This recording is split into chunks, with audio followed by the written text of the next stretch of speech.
Assalamualaikum warahmatullahi wabarakatuh. Waalaikumsalam warahmatullahi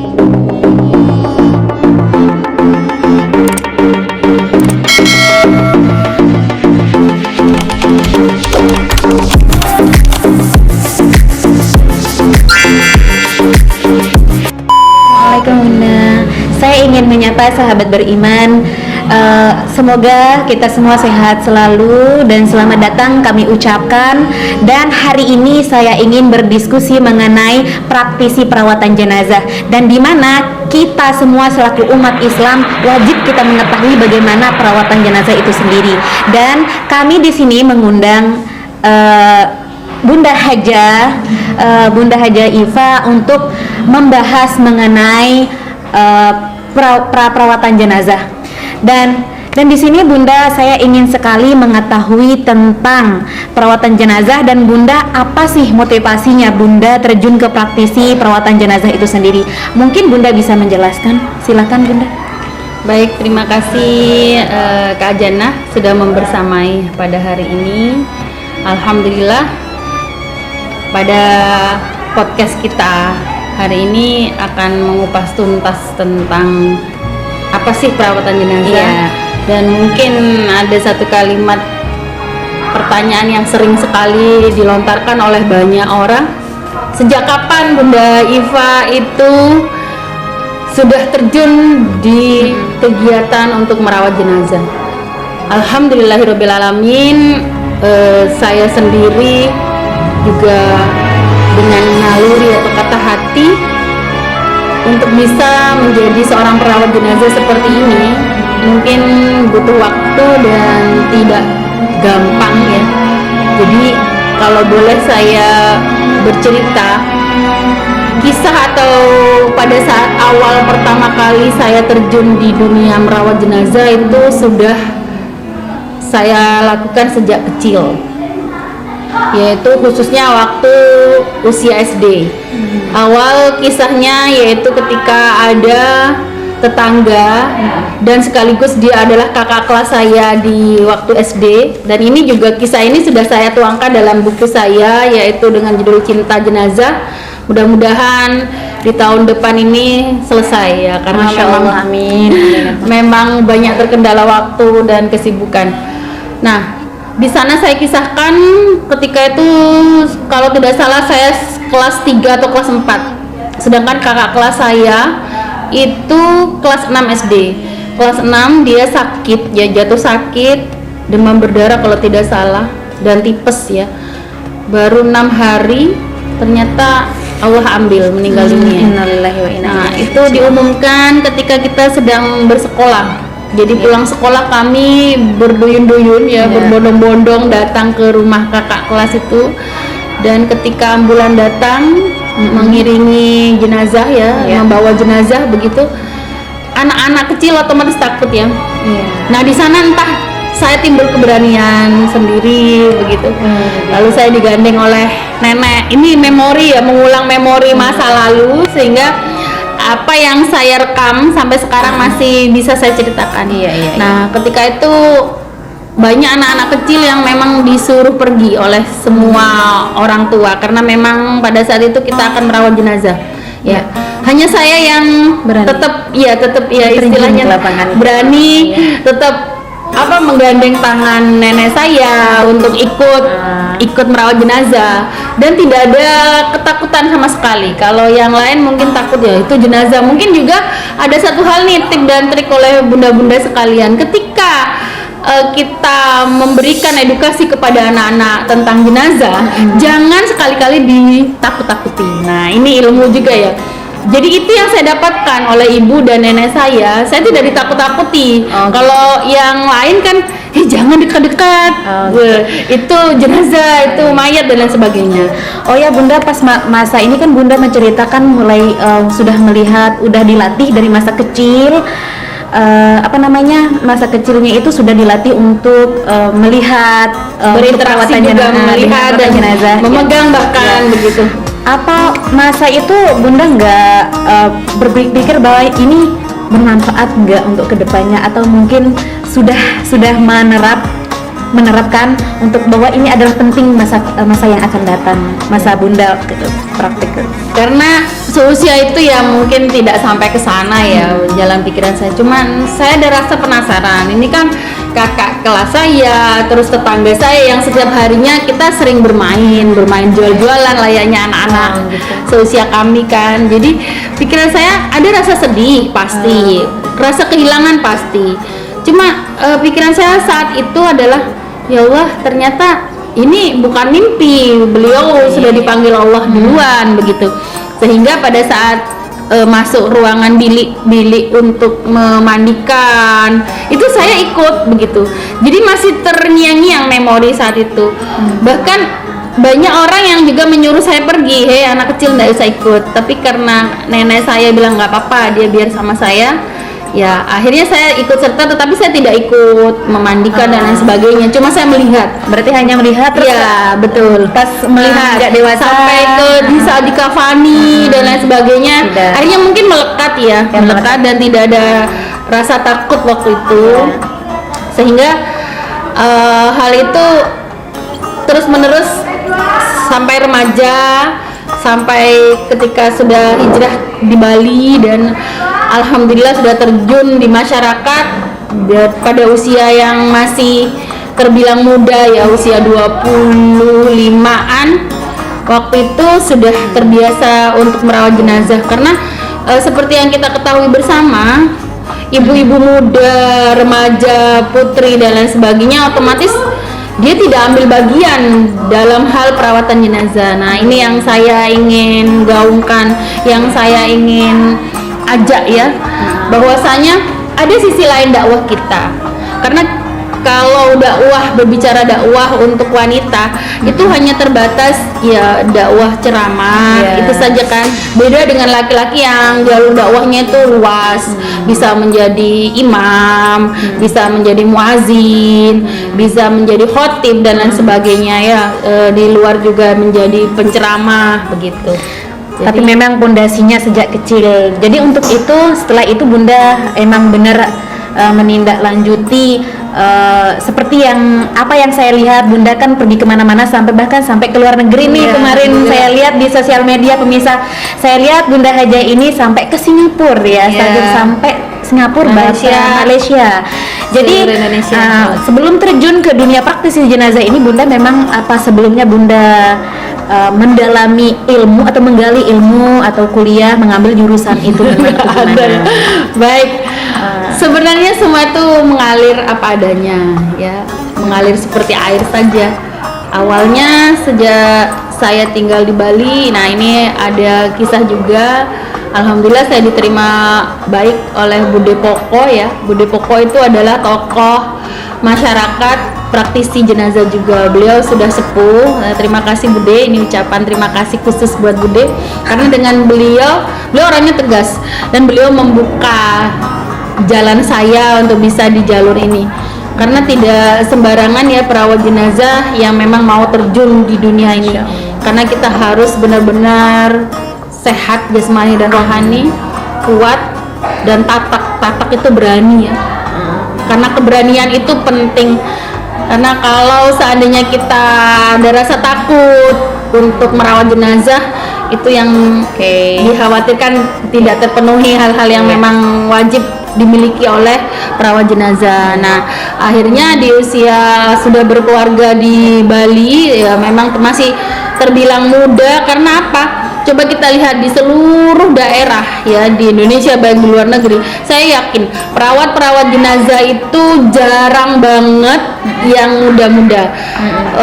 Umumnya kebanyakan itu sudah setengah tua atau bahkan sepuh ya.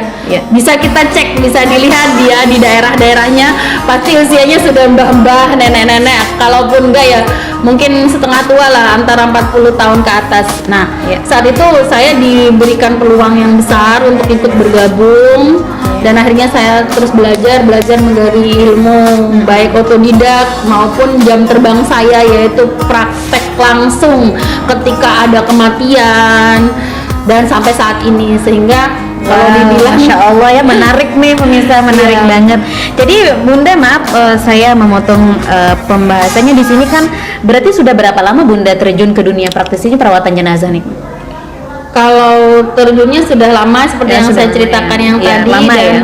akhirnya yang bisa langsung merawat itu ketika adik saya meninggal dunia, saya juga ikut langsung memandikan, lalu mengkafani sampai ayah saya sendiri pun, saya juga, dan handai tolan, Oke. nenek juga, Ya. dan sampai hijrah di Bali ya alhamdulillah sampai sekarang ketika ada kematian dan saya siap untuk Masya Allah. melaksanakan, insya Allah saya Jadi merinding nih Bunda. Kalau kita membicarakan tentang kematian, dia merinding banget ya Allah subhanahu.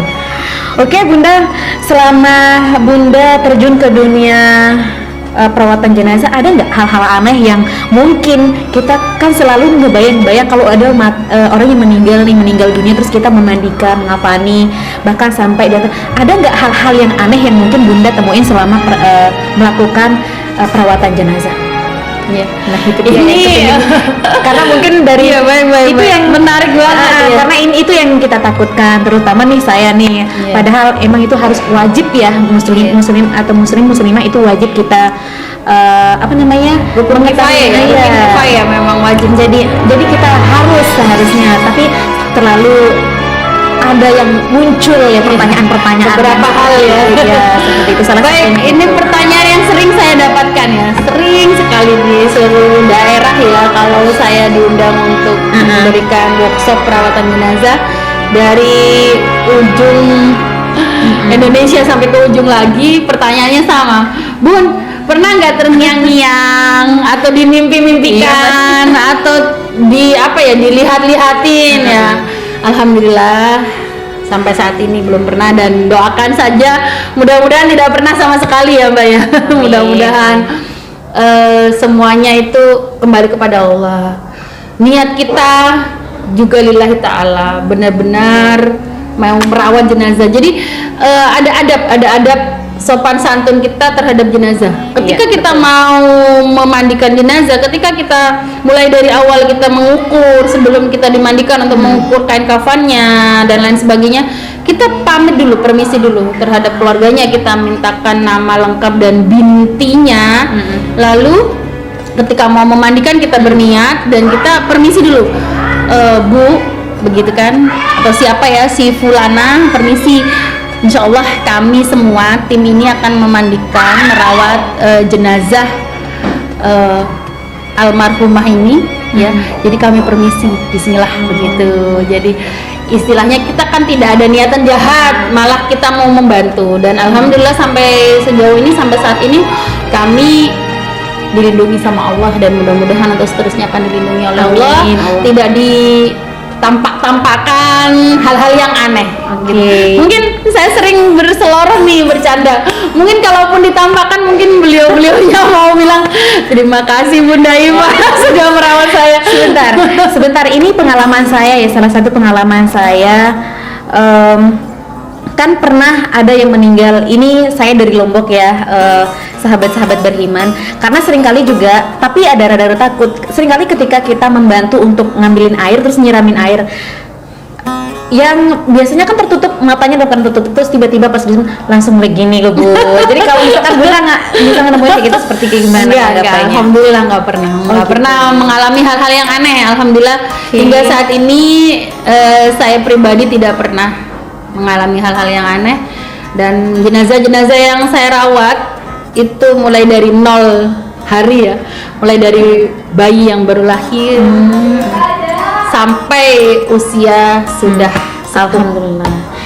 Jadi ngomong-ngomong nih Bunda, jadi profesi Bunda sekarang ini apa sih sebenarnya? Iya, sebenarnya Karena semua cetak ya kayak gitu. Jadi, Alhamdulillah, profesinya sampai- apa sih Bunda sebenarnya gitu? sampai saat ini saya masih aktif mengajar selaku guru di Pondok Pesantren Bali Bina Insani di Meliling Tabanan Bali, dan alhamdulillah untuk praktis jenazah ini hanya ya, kalau dibilang hanya kerja sampingan, sebenarnya ini tugas akhirat ya, tugas dari Allah, tanpa SK, tanpa gaji ya, karena memang Masya Allah.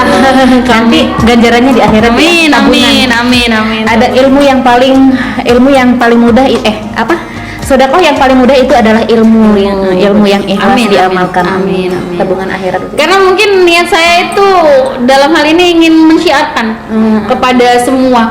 Ayo, ini ada ladang amal kita, ladang pahala kita melalui merawat jenazah, menjadi perawat jenazah. Jadi ada sisi lain lah, tidak harus hal-hal yang besar ya, tapi hal yang kecil dan sepele juga bisa menjadi sebuah tabungan amal kita. Insya Allah begitu ya. Kalau sedekah yang paling mudah adalah ilmu yang ditransfer ke yang membutuhkan. Habis menggali lalu langsung praktek juga ya, langsung praktek juga. Tidak hanya praktek teori, tapi langsung praktek yang paling juga. penting.